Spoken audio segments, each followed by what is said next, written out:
అంతే తేడా దానికి దీనికి. ఇసుక కొరత వల్ల భవన నిర్మాణ కార్మికులకు ఉపాధి లేకుండా పోయింది గతేళ్లలో 5 ఏళ్లలో జగన్ వచ్చిన తర్వాత అనేది.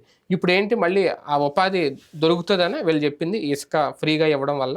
అవి స్టేట్మెంట్లకు బాగుంటాయండి. మీరు ఒకసారి గుర్తు తెచ్చుకోండి, లేబర్ కట్టిన ఇళ్ళ దగ్గర మనుషులు దొరక్క లేబర్ ఇల్లు కట్టుకోలేకపోయారు. అవును. మరి మనుషులు ఖాళీగా ఉంటే ఎందుకు దొరకలా? ప్రాక్టికల్గా అవును, మనుషులు దొరకలా. సార్ ఎన్ని లక్షల ఇల్లు కట్టారు? 9 లక్షల ఇల్లు కట్టారు. అధికారికంగా మన పార్థసారథి గారు చెప్పారు కదా 9 లక్షల ఇల్లు కట్టారు అనేది. మరి 9 లక్షల ఇల్లు కడుతున్నప్పుడు పనులు దొరకపోవడం ఏంటి? రెండవది, ఫస్ట్లో ఇబ్బంది అయింది. ఎందుకని?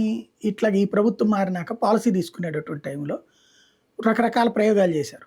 డైరెక్ట్గా దీని దగ్గరే అమ్మాలి, ఘాట్ల దగ్గర రీచ్ల దగ్గర అమ్మాలని, ఆ తర్వాత రకరకాల ప్రయోగాలు చేశారు. అక్కడ ఫెయిల్ అయ్యారు.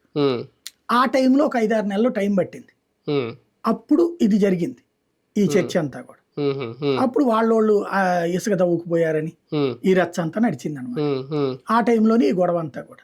బేసిక్ గా ఇసుక అనేటటువంటిది లోకల్ రాజకీయ నాయకులకి ఓ తిండి, ఓ ఆస్తి, ఓ సంపాదన.